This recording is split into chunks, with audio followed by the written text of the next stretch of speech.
This year marks the 75th Jubilee, the anniversary of the first Mass offered in our church building on Center Street, although the Catholic community was established on Folly Beach before World War II. We were not designated a parish until October of 2006, and that was the year that Nancy Biddlecom first proposed the idea of a memorial brick walkway from the sacristy to the front of the church. But it took years for that idea to become set in stone. Not to worry though, if you know anything about Nancy, you'll know that when she makes up her mind, she will rally the troops and things will happen. Nancy is a gentle taskmaster and recognizes each person's gift and always is keenly aware of the mission. The crew of volunteers keeps the ground looking so beautiful, and their work is a labor of love.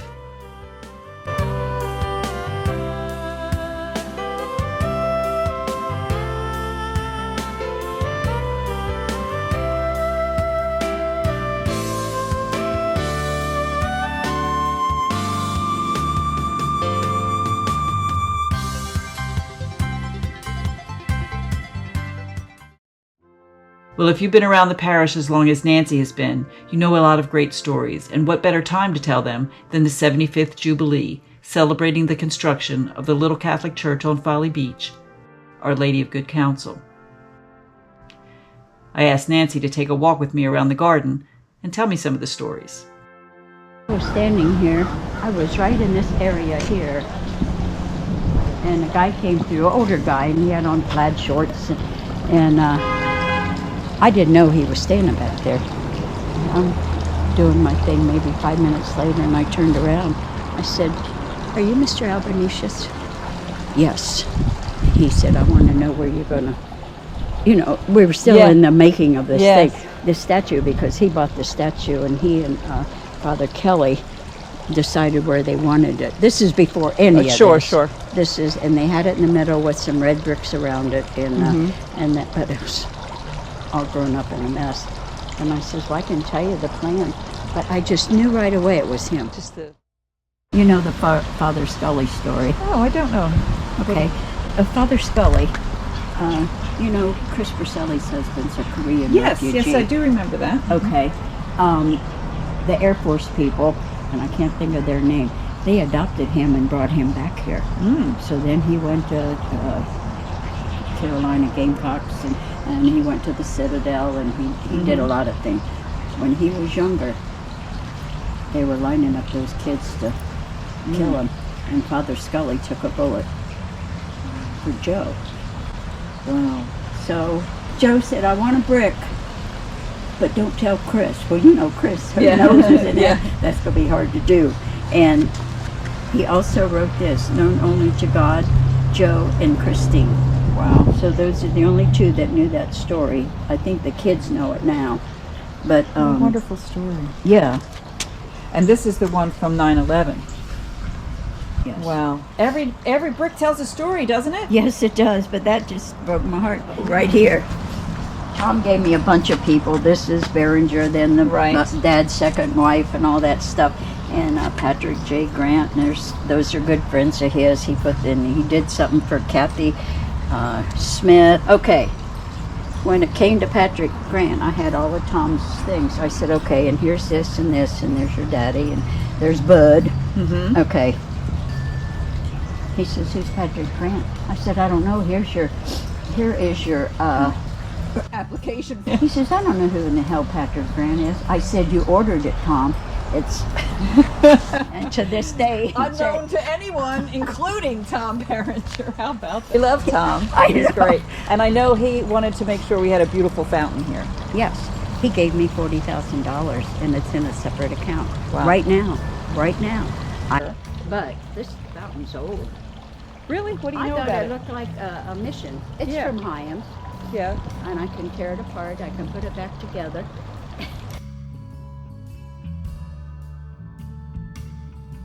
The Catholic population on Folly saw a lot of growth in 15 years after the island recovered from the devastation of Hurricane Hugo in 1989. Under the administration of Fathers Ronald Cellini, Robert Kelly, and Thomas Radamasu, the number of registered households rose from 44 to 350. Then, in the fall of 2006, Bishop Robert Baker determined there was sufficient support to name Our Lady of Good Counsel a parish, with Monsignor Charles Rowland as the first pastor. Under his leadership, the parish embarked on a strategic plan to address the needs of the parish. One of the goals was to develop a plan to address the maintenance and upkeep of parish facilities. And Nancy Biddlecom's idea of a memorial garden was well received, and a committee was formed to oversee the care of parish grounds. Well, first of all, it was a sticker patch, you know, and there was, I call it chicken wire fence, you know, with the squares, and there was like old posts that had rotted off and fallen down. There was even old plastic flower pots like from Lowe's that were way down, and we had to dig up all along in here. It's backbreaking what we did, but we got everything dug up, and then Kathy Nicholas was instrumental also as far as a design. Let's talk about Tom Berenger. Okay. So my understanding is that he had sort of the original idea to do this. Is that correct, or was it more of a group thing? My idea. Your idea. We had Father Rowland, Monsignor Rowland, and I went to Pat Poole. She's one of the people. She was a Women's Guild leader I then. said, can you please go with me to a council meeting? Then, after only 7 months in residence, Monsignor Rowland was reassigned, and a time of frequent turnover in parish administration commenced. From the beginning of 2006 until August of 2008, 5 different priests were assigned to the parish, and in between assigned priests, there were a number who were sent to fill in until the next priest arrived.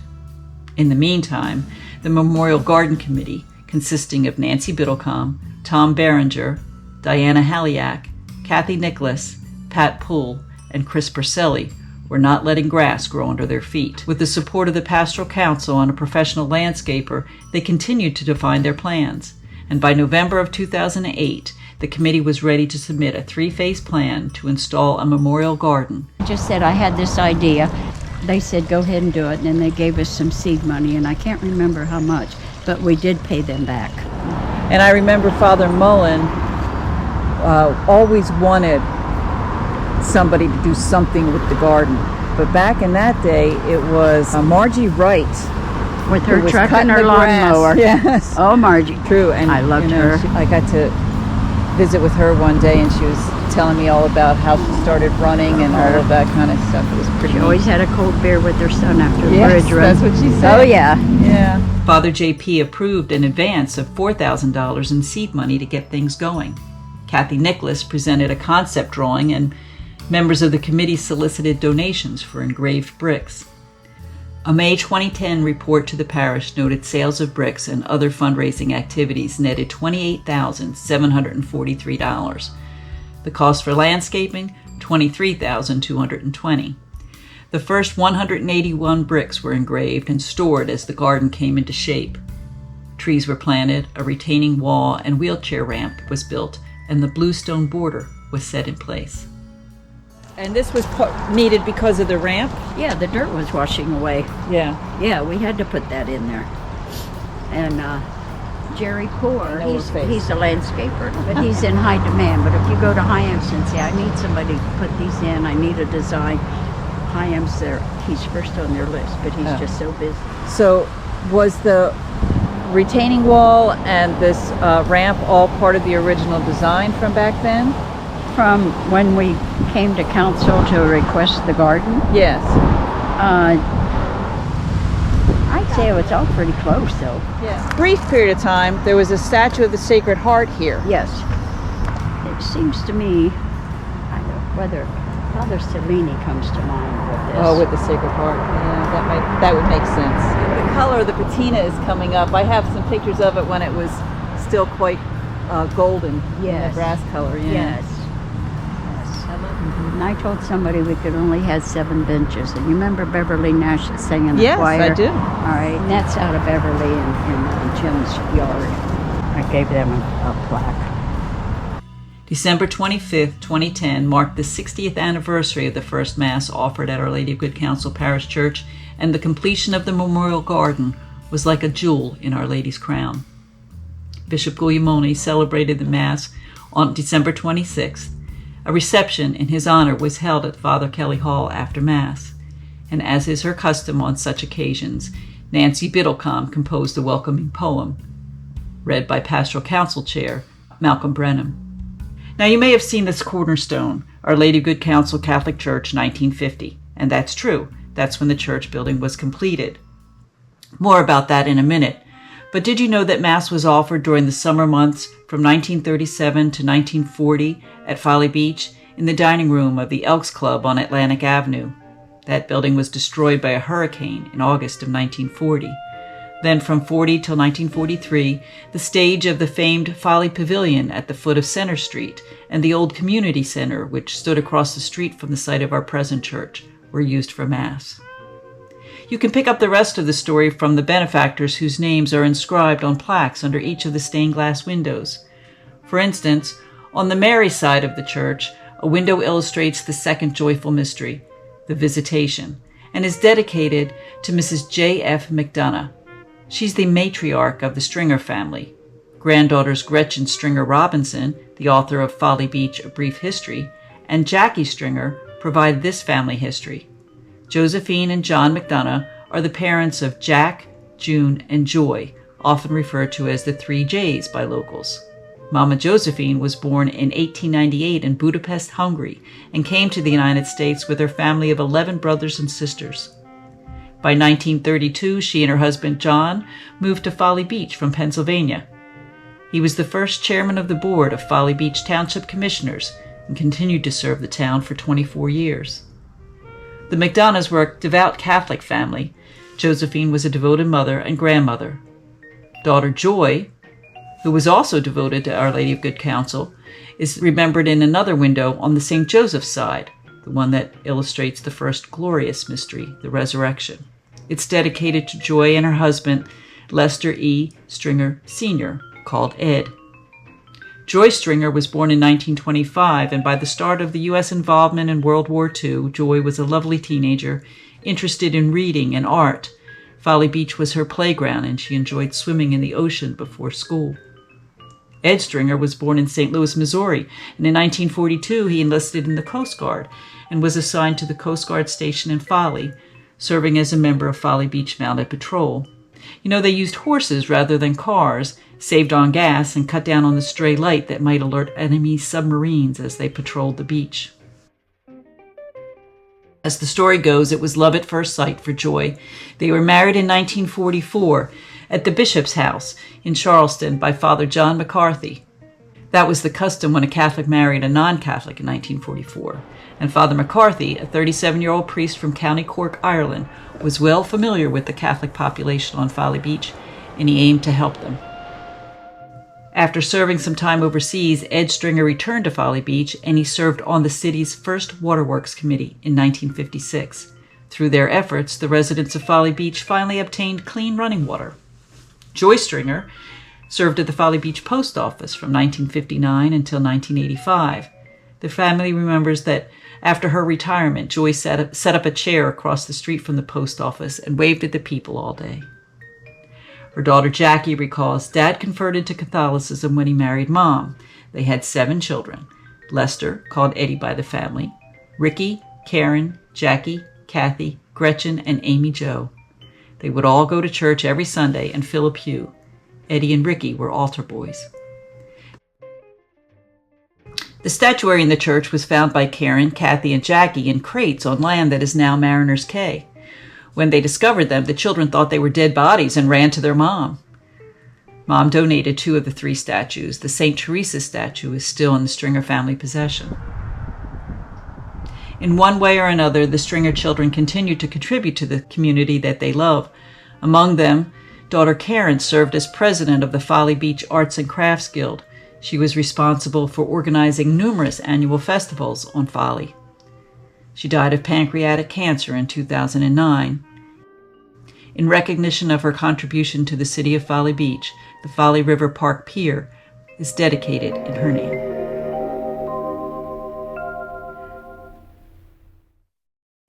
Well, about the time that Ed and Joy were married, Father John McCarthy was made pastor of Blessed Sacrament Parish in West Ashley, which included care for Folly Beach. At that time, Mass was offered at the Coast Guard radar station. Efforts to build a church at Folly Beach began in 1947 with the purchase of a lot on Center Street from the Charleston Oil Company for $1,000.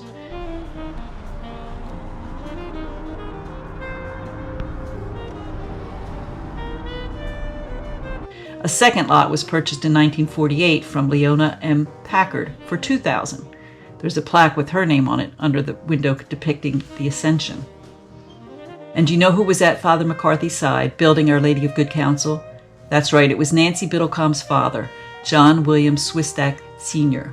Swistack and his partner, Daniel Ellis Grimble, formed Liberty Construction, general contractors for the church. In their short lives, they made a big impact in the area. Both men died before they reached 35. So your dad Yes, is John William Swissack. Swistack is how they say it. Yes. Okay. So your dad passed away at 33? Yeah, Wow. my mom was 39. Goodness. Yeah. Are you an only child? No, it's a long story. Dad had a heart attack. So there was 4 of us little kids, and my mom had a sister in Ohio. So she took us to Ohio. Oh, so I kind of grew up there. Did you come and see him when he was working here? Okay, I was born in 43. I was 8 when my dad died. Okay. So I can't remember coming here. I can't say, okay, I've got pictures of my dad on the job site. I've got pictures of him with the trowel. Is it this church? I can't say that, Liz, because I don't know. Was it? Because he was doing lots of different things, yeah. Oh my gosh. My dad's name is not mentioned on a lot of things because I feel he died so young. But I can tell you, I have articles. Well, I have pictures also. The Arcade Theater downtown and Rodenberg Supermarket. Where the Mellow Mushroom is now? Ashley Theater. Ashley Theater. Yeah, but then Kronsberg and Addlestone. Addlestone was another name. These are people that were my dad's pallbearers, and he was really in with that group. Now, did I know any details? Did I ever come here and watch this church being built? No, but I know the stories, and I've heard the stories from my mom's sister and just other people that lived here. And my friend Shirley Carney on Oak Island, we used to play baby dolls together when I lived on Berklear Drive. And I can remember your daddy when he was building that church, just coming back to me. So I'm thinking, okay, these people tell me stuff that I don't remember. And Richard Jones. Yeah. Richard Jones. Yeah. And your dad was wonderful. When Donna Jacobs looked up some of that stuff, and she said your dad knew every influential person. Right. Of just his little short Yes, time of sure. being Phenomenal. in the business he was in. Just think, how would my life have ended? But I don't think I would have been as strong. Now, this priest from Blessed Sacrament, John J. McCarthy, they called him the building priest, right? Yeah. He went all around, he built this Holy Spirit. Yeah. But the stories I read said it was with a lot of volunteers. And then somebody told me he would just ride around and see men who looked like they were good. I need you and you and you and come and do this. Was your dad one of his volunteers, or was he hired to do this? Yeah. No, they were close. They had a funeral service here for my dad, Father McCarthy. All right, Father McCarthy, and I was little, and Miss May Nungieser, she even had her own TV show in later years. My godmother, they traveled to Pennsylvania and had another service in Pennsylvania. So Father McCarthy went and stayed on the Swistack farm, big farm. But anyway, I made my communion at Blessed Sacrament. He was the priest there, but he and my dad were very, very close. And there's Liberty Construction Company. That's Dad. That's your dad. Yeah. And is that Marjorie and that's your mom and dad? It should be SV, but he changed it to SW, so we left it that way. I don't know Who changed it? My dad. Oh, because it was Czechoslovakian. Yes, ma'am. The process for new engravings involves accumulating enough orders to justify the expense of bringing out the sandblaster. Generally, that happens once or twice a year. Nancy oversees the process, of course. Well, you peel the back of the stencil off like you would contact paper, but the stencil is kind of thick, kind of rubbery. You can kind of bend them. and you peel the back off and put it right on the brick. And then they do this roller thing. Well, here comes a guy with a suit and a compressor and a wand, and he goes over the whole And cuts thing. through the whole thing. Yeah. Now you don't bother it. You kind of blow off some of the dirt, and then you come with the paint. Yeah, but anyway, this is my little monopoly here, and this is Peanuts. Believe it or not, Peg that took care of her aunt, Catherine Iyer. Yes. We were walking through here one day, and there was a $50 bill, not just laying, but it was kind of under the ligustrum and the pine straw. Yeah. And I thought, you know what? I'm going to buy Harold a brick. You know, Peanuts Midway Yes. Challenge, brother. Yes. So I bought Harold this brick. Very good. Yeah. Great day in the moon. Great day in the moon. Is that He what he would always say? said that. That's a great thing to say. Every engraved brick and plaque on a bench or statue tells the story of someone special, and Nancy knows most of them. But more than just a remembrance of the people, Nancy would say, you are invited to step into this serene environment. Let St. Francis greet you and feel the warmth of Mary's open arms as you contemplate the beauty which God has bestowed on us.